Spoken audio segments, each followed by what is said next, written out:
من الشيطان الرجيم. بسم الله الرحمن الرحيم. ألف لام را. كتاب أحكمت آياته ثم فصلت من لدن حكيم خبير. ألا تعبدوا إلا الله إنني لكم منه نذير وبشير. وأن استغفروا ربكم ثم توبوا إليه يمتعكم متاعا حسنا إلى أجل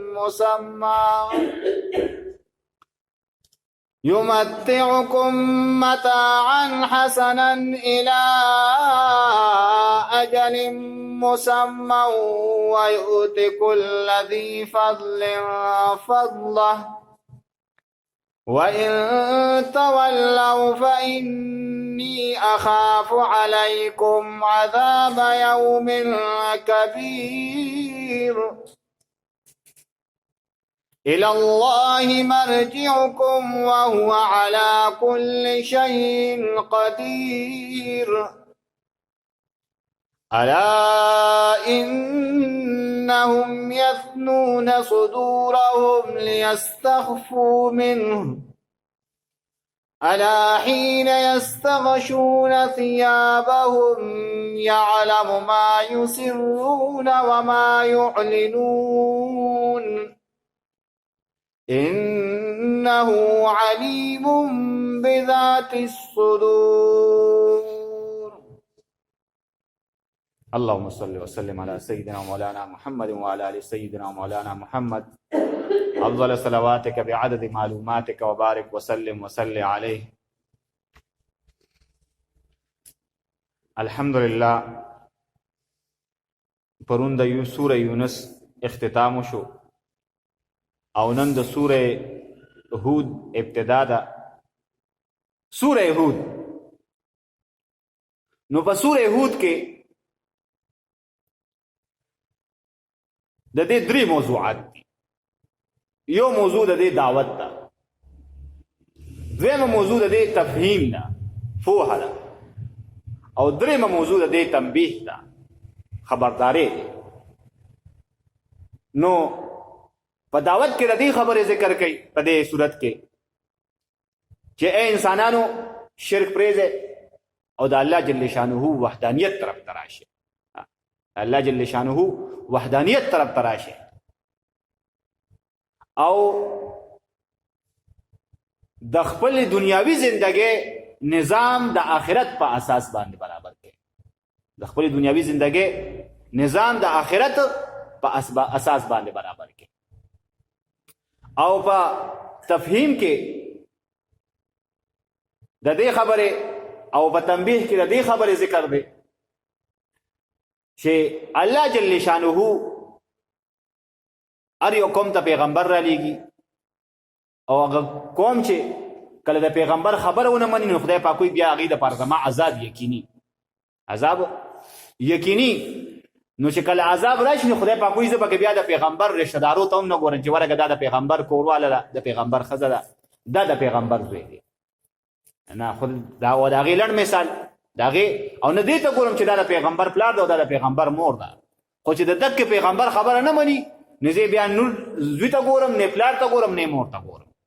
او د هغې لنډ مثال د نوح علیه السلام زوی دی او د نوح علیه السلام او د لوط علیه السلام بیبي ده، کور والا ده.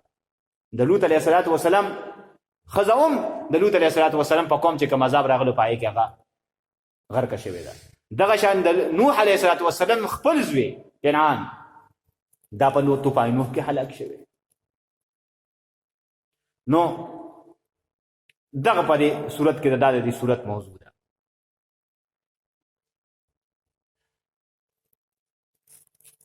الف لام را. نو مونږه طالبان ته وایي د قرآن مجید آیتونه په 3 قسمه دي. په څو قسمه دي؟ په 3 قسمه. یو د قرآن مجید آیتونه هغې ته موږ وایي محکمات. 3 سپاره کې تیر شو که نه؟ کتاب احکمت آیاته معنا هن ام الكتاب وهر متشابهات دغه شان دي چې 3 سپاره کې خدای پاک وایي چې د قرآن مجید آیاتونه څه محکم دي او څه متشابهات دي. نو د قرآن مجید آیاتونه په 3 قسمه دي. یو قسم هغه آیاتونه چې هغه محکم دي. نو محکم هغه آیاتونه چې د هغې معنا معلومه ده، مفهوم معلوم دی. دویم قسم آیاتونه هغه دي چې هغې ته متشابهات ویلی شي چې د هغې معنا معلومه ده خو مفهوم نه دی معلوم.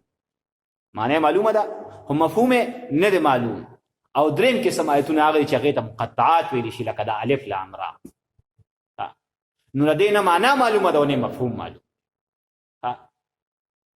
او روایتو کې راځي چې د دې تفسیر به خدای پاک په جنت کې بیا جنتیانو ته چې کله درس کوي د دې قرآن مجید نو هلته کې به خدای پاک د دې تفسیر په خپله بیانوي چې د دې نه زما مراد سو. خدای پاک زموږ دغه درس نصیب ځکه چې خدای پاک درس کوي او خدای پاک د قرآن مجید تلاوت کوي دا به کم آواز او کم تفسیر به او کم ناشنا نقطې به وي. ځکه چې د خدای پاک مونږ او تاسو خو چې لګیا یو نو د مفسرینو چې او رسول الله صلی الله علیه وسلم چې د آیاتونو او د دې ټکو څه معنا کړی په هغه بنیاد باندې لګیا یو. خو خدای پاک خو دا خو د خدای پاک خپلې خبرې دي. نو خدای پاک به په خپله وایي چې دې نه زما مراد سره د الف لام میم نه الف لام را نه زما مراد سره. دا به خدای پاک د دې بیان به خدای پاک په خپله باندې کوي. خو زمونږ مفسرینو په دې کې تعویلات کړي دي. نو موږ هم دا ځای کې د خوند دپاره د هغې ذکر وکړو. نو مفسرین فرمایي چې د الف نه مراد اعلی دی. د الف نه مراد اعلی دی. دا حقیقي معنی نه دا دې ته تعویلات وایي. دا پکې بس مفسرینو پکې تعویل کړی دی چې د الف نه اعلی مراد دی، د لام نه لوامع مراد دی او د را نه رشد مراد دی. نو اعلی لوامع د رشد د دې معنی څه شوه؟ اعلی لوامع د رشد معنی. نو اعلی خو اصل په پښتو کې موږ لکه دا ډېر اعلی شي. لوامع د لامعتون جمع ده، د لامعه جمع ده او لامعه وی پړکیدونکې ده، پړکیدونکې لایټ. او رشد وی هدایت ته پوهې ته. نو معنا دا چې دا قرآن مجید اعلی پړکیدونکې لایټونه را د رشد کتابون دا کتاب دی. د هدایت لایټونه پړکیدونکې کم شیز دی؟ کتابون دا کتاب دی. ورپسې کتاب دی او دا په کتاب کې دا په کتابون دا تنوین دی پکې کنه. تنوین دا 2 پیشونه چې دي دیتا علما وایي چې دا د پاره تعظیم دی. نو دې ځای کې به بیا د کتابون معنا داسې کوي چې الف لام را کتابون داسې به نه وي چې دا کتاب دی، دا عظیم الشان کتاب دی. ځکه دا عظیم الشان معنا موږ د دې 2 پیشونو د وجې راویسته چې دا تعظیم د پاره د عظمت لپاره. نو کتابون دا عظیم الشان کتاب دی. احکمت آیاته، احکمت آیاته، احکم یحکم احکام. نو دا دې معنا ده احکمت آیاته مضبوط کړی شوي دي آیاتونه د قرآن د دې کتاب. مضبوط کړی شوي دي آیاتونه د دې کتاب. نو معنا ده چې په دې کې هیڅوک تغیر او تبدیلی نشي کولی. 1400 کاله وشو را روان دی. د دنیا دشمنان دي، د دنیا دشمنان دي، خو څوک پکې تغیر او تبدیلی نشي کولی. او که چا کړم دغه پیژندلی شوی ده. ځکه یو واقع د علماء لیکلی په کتابونو کې چې د یهودیانو کې یهودیان دا ډېر شرارتیان خلک دي. په دې کې یو سړی و بس هغه اول دا تورات یې خو د سرو په اوبو باندې ولیکه او ډېر په طریقې سره. نو هغې دی خلکو له یوړه د هغې چې کوم منونکي هغې ته روان هغې ورته اوهو زبردست کتاب دی لیکلی، بس هغې ولې بلا انعام ورکړه. دغه شان یهودیان زبور و انجیل یې ولیکه هغې. خو چې کله قرآن مجید یې ولیکه خو په اعلی طریقې سره په زبردست خطاطۍ سره او مسلمانانو لرل. نو داسې یو مدرسې ته راغی. نو طالبانو پکې ویله که څه دې وروړي قرآن مجید مې لیکلی ډېر په اشنا انداز کې وی ته وروړه مونږ ته وښیه. نو بس هغه طالب و چې څنګه قرآن مجید کلو کړی دی نو بس هلکه دې دی که خو دا ټکي غلط لیکلی و دلته کې دا غلط لیکلی و بس سړی مخې سر راګیر کړی. نو هغه سړی لړ او هغه واپس راغی وته وی ماته وی ما خپل استادان لبوده چې ماته کلمه وکړه ځکه ما د يهوديانو کتاب مې ولیکه د عیسایانو کتاب مې ولیکه هغه ونه پیژن حالکه هغه کوم ما د دنیا غلطي کړی یو واحد دا قران مجید دی چې دا یو طالب وپیژنده لا استاد ته مې ولا خولم نه دی او طالب ماته چې په دې کې دا غلطي کړه دا غلطي کړه هغه د سماواله خو نو دینه دا معلومیږي چې دا قران مجید حق او سچ کتاب ځکه خدای پاک وی دی د حفاظت ذمہ داری په ما باندې ده د حفاظت ذمہ داری په ما باندې ده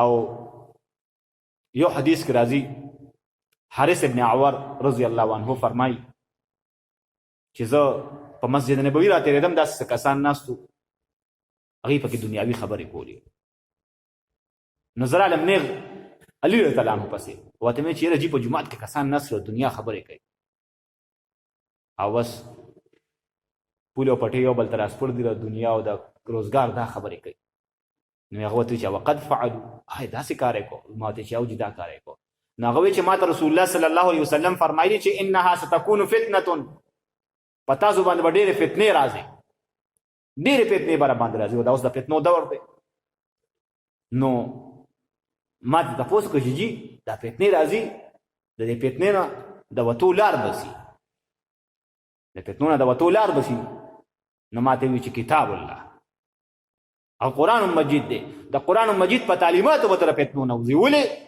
فيه نبأ من قبلکم په دې کې د هغه خلکو خبرونه چې کوم خلک ستاسو نه مخکې تېر شوي چې هغوی سره خدای پاک څه کړي نوح علیه السلام قوم سره څه کړي دي لوط علیه السلام قوم سره څه کړي دي ابراهیم علیه السلام قوم سره څه کړي دي د شعیب علیه السلام قوم سره څه کړي دي د صالح علیه السلام او د هود علیه السلام قوم سره څه کړي دي نو فيه نبأ من قبلکم وخبر ما بعدکم او ستاسو نه رستو چې د آخرت زندگی ده د هغې خبر دی پکې چې د قبر زندگی به څنګه وي د محشر زندگی به څنګه وي د حساب و کتاب میدان به څنګه وي جنت به څنګه وي جهنم به څنګه وي او وحکم ما بینکم وحکم ما بینکم په دې قرآن مجید کې ستاسو ترمنځ چې کوم جګړې او فساد پیدا کیږي د هغې فیصله په دې قرآن مجید کې د قرآن مجید کې هغه فیصلې دي خو که تاسو پکې چېرته سوچ او فکر او تدبر وکړو دا به ترې راوځي او تاسو ما ویلو که عبدالله ابن عباس رضی الله عنه فرمایي هغه وایي چې زه د رسول الله صلی الله علیه وسلم وفات هم د قرآن مجید نه معلومولی شم چې د رسول الله صلی الله علیه وسلم به 63 سال زندگی دا زه د قرآن مجید نه معلوموم نو دا چې قرآن مجید کې تدبر کې سوچ او فکر پکې کې دا خپله معلومي او رسول الله صلی الله علیه وسلم فرمایي وهو فصل دا قول فیصل دی بس دی چې په یو خبره باندې فیصله وکړي بس هغه بیا فیصله هغه بیا څوک رد کولی نه شي وليس بالهزل دا یوازې تفریح کتاب هم نه دی چې ته بس کهانه به ته نه په دې کې بلا اصول دي او علی تعالی فرمایي چې رسول الله صلی الله علیه وسلم فرمایل من ترکه من جبار قسمه الله چې چا ځان د قرآن نه لوی ګڼو چې نه مړه بس اوس خو د قرآن زمانه نه اوس خو د ټکنالوژي دور دی اوس خو د ټکنالوژي دور دی څه نوې ټکنالوژي به ګورو نو خدای پاک وایي قسمه الله داسې خلک به خدای پاک ریزه کړي چې قرآن مجید رستو غورځوي او بیا فرمایي ومن ابتغى الهدى في غیره اضله الله چې د قرآن مجید نه ما سوا په بل شیز کې هدایت ګوري په بل شیز کې پوهه ګوري خدای پاک وایي اضله الله داسې خلک زه بیا ګمراه کوم چې دی بیا د لیلن په فلسفه کې هدایت ګوري یا داسې نور فلسفیان چې د هغې په بس مړی پلان کې به منې که نه وي ظالمه فلسفه ده که نه ته راشې د قرآن مجید ته خو کښېنه د دې نه ښه فلسفه بله شته خو چې پوهېږې پې او وهو حبل الله المتین رسول الله صلی الله علیه وسلم فرمایي وهو حبل الله المتین دا د الله جل شانه مضبوطه رسۍ ده نو چې کومو خلکو دا رسۍ ونیول او په دې زور وکړو الله جل شانه ته بخي او وهو الذکر الحکیم دا د حکمت نه ډک ذکر دی د حکمت نه ډک ذکر دی وهو الذي لا تزيع به الاهواء وهو الذي لا تزيع به الاهواء چې خواهش پرست خلک د خپل خواهش مطابق په دې کې هیڅ تبدیلی نشي کولی وهو الذي لا تزيع به الاهواء ولا تلتبس الا السنه. د دې قران مجید سره ما سوا د بل خبره د سنت نه علاوه د بل خبره جوړ لازم نه. ها د حدیث جوړ د قران مجید سره راځي، د بل خبره جوړ وسره ناراضي. ولا يشبع منه العلماء، ولا يشبع منه العلماء. علماء د دې په تفسیر او په دې په معنا باندې مړیږي نه. ځکه چې هر کال په دې مدرسو کې هم دغه قران مجید پڑھاوي، هر کال دغه قران مجید د په مدرسو کې سلويخ ترزو دوري کی، سلويخ ترزو کې به قران مجید غون خلاصي په ترجمه او تفسیر باندې. او داسې 68 لګیا د قران مجید تلاوت بعد بار کې څوک په تنشي وي، څوک په مالو شي وي نه، بس سړی وچ ورګي او کو منور مکه خو چا وسره مینه او چا وسره مینه نه غلا یو رکو نی ویل چې بس بیا ستومانه ښه. او ګوره د قران مجید په تلاوت کې یو اصول دام دي، ها دا ځان سره یاد ساتي چې خلک د قران مجید په تلاوت باندې ستړي شوي نو بس بیا به د قران مجید تلاوت بس کې، بس بیا به قران مجید ټپکې، بس داس لړ شي لګو ګرځاو داس مودس تازه را تازه کا بار چا سات ودري خبرو کا چې داسې لګ پام دې بدل شي، بیا را شو داس تازه کا قران مجید تکینا. ځکه چې د خون ختم شو بیا به تکینی خو خوان دغه چې ختميږي چې چا وسره مینه نه ښه، چا وسره مینه بس هغه نور خوان ورکړي چې هغه سپاره ختمه ګوره کې بل سپاره وي، چې بل سپاره ختمه ګوره چې څو پزان پويږي د 550 سپاره وي. ها نو ولا يشبع منه العلماء ولا يخلق بكثرة الرد. او د دې نقطې نه ختميږي په بار بار وایي سره. نو چې امیر صاحب د توي او پکې ځان لکی سکے چې زه ته امزاز او پکې ځان لکی سکو چې بل استاد یې توي هغه پکې ځان لا نقطې بیانې ښه. نو علما تر قیامت پورې به دې نقطې نه ختميږي او په آخرت کې په جنت کې به خدای پاک د دې تفسیر چې کله کوي خدای پاک پکې نوې نقطې بیانې، خدای پاک پکې نوې نقطې بیان. ولا تنقضي عجائبه، د دې قران مجید عجائبات نه ختميږي. وهو الذي لم ينتهي حتى اذا سمعت حتى اذا قالوا انا سمعنا قرآن عجبا يهدي به الى الرشد فآمنا به. خدای پاک کوئی دا قران مجید دی او دا هغه کتاب دی چې کوم کتاب جنات اورید نو هغه په ایمان نور هغه جنات چې کوم تاسو تمام مخکې واقع بیان کړ چې رسول الله صلی الله علیه وسلم طائف نه واپس راته په یو باغ کې دمه کوله او رسول الله صلی الله علیه وسلم هلته کې شپې مونږ کو قران مجید تلاوت پکې کو، دا پریان ناروانو دیم وته ایثار شو. رسول الله صلی الله علیه وسلم شاته ناس سورۃ تلاوت سماع کوله چې کله رسول الله صلی الله علیه وسلم مسخلاص کو نو دی وترانیز دي شو یرجی نو خو ډیر عجیب کلام وره پیغمبر صلی الله علیه وسلم د خدای پاک کلام دی، دا وحی دی، دا کتاب الله دی. نو بس هغه په ایمان نور او چې کله خپل خلکو ته نور پیریانو ته لړ ناغي ته وی قالوا انا سمعنا قرانا عجبا، موږ یو عجیب قران وره يهدي به الى الرشد چې دا هدایت طرف ته لار خي، پوي طرف ته لار خي. فآمنا به، موږ په ایمان نور، موږ په ایمان نور. نو دا د قران مجید زکه وای چې کتاب احکمت آیاته، کتاب د عظیم الشان کتاب دی، احکمت آیاته مضبوط کړی شوی دی آیاتونه دي آیاتو. او دغه معنا احکمت آیاته د حکمت نه ډکړی شوی دی آیاته آیاتونه دي کتاب حکمت نه ډک دي. ثم فصلت او بیا تفصیل بیان شوی دی، او بیا تفصیل بیان شوی دی. ملذن حکیم، ملذن د جانبه، حکیم د جانبه د هغه خدای، حکیم چې د حکمت خاوند دی، خبیر چې خبردار دی. الله تعبدو، الله تعبدو، الله تعبدو دا قرآن دا خبره کوي الله تعبدو چې عبادت بنه کوي الا الله مگر د یو الا الله عبادت پکوي. د شرک خاتمه لراغلی دا کتاب. انني تحقیق سره زچیم رسول الله صلی الله علیه وسلم ځان یادي، انني تحقیق سره زچیم لکم تاسو ته منه د جانب د الله جل شانه نذیر يرون کیم وارننګ درکون کیم وبشیر او زیر درکون کیم. نو چې کم خلق زما خبره نه مني، د خدای خبره نه مني، نو دغه خلکو لپاره خبرداري چې ګوري اخري انجام بم ټیک نه وي. او چې کوم خلکو زما په تعلیمات او د خدای پاک په قرآن باندې عمل کړی دی نو دغه خلکو لپاره بشیرون زه بیا زیری ورکوونکی چې آخرت کې د دې لپاره ډېرې لوی انعامات دي. وان استغفروا او دا چې او زه دا وایم چې استغفروا چې بهنه غواړئ ربکم در خپلنا ثم توبوا الیه بیا رجوع وکړئ دغه الله ته یمتعکم نو دغه الله به تاسو له نفع درکړي متاعا حسنا نفع ښایسته الی اجل مسمى تر یو مقرر وخته پورې ویؤتی او الله تعالی به ورکوي کل ذی فضل فضله کل ذی فضل هر د فضل مالک ته فضله فضیلت دهغه او دیمه معنا ویؤتی او ورکوي به الله جل شانه کل ذی فضل هر د اسی مالک ته فضله ایصداغه. نو کو د نیکو په بابت کې څومره نیکي ګټلې دي څومره ثوابونه خدای پاک وي هغه به ول ورکو خپل ایسه ده که د ګناه په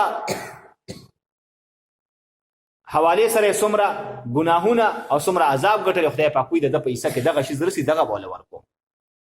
وان تولوا که چرته تاسو مخ وګرځو فإني فتحقیق سرزچیم اخاف یریګم علیکم پتاسو باندې عذاب یوم کبیر دا عذاب د لوی ورځې چې تاسو زما خبرونه مننه ما سره خو غم دي زما امتیان یې کنه زما خو امتیان یې زه تاسو باندې یریګم چې خدای پاک به تاسو ډېر لوی عذاب درکړي د قیامت پر ورځ باندې خدای پاک دې دا غرض نه وساتي. الی الله خاص الله ته مرجعکم واپس تاسو وهو على كل شيء قدير او الله جل شانه په هر شي باندې قدرت لرونکی دی. الا خبردار الا انهم يسنون صدورهم الا واسه په معنا مونږ د دې معنا مونږ کو خبردار داسې کارونه کوي ګوري خپل معنی لغوي معنی دغه چې خبردار داسې کارونه کوي خدای د مفسرینو معنا کړه الا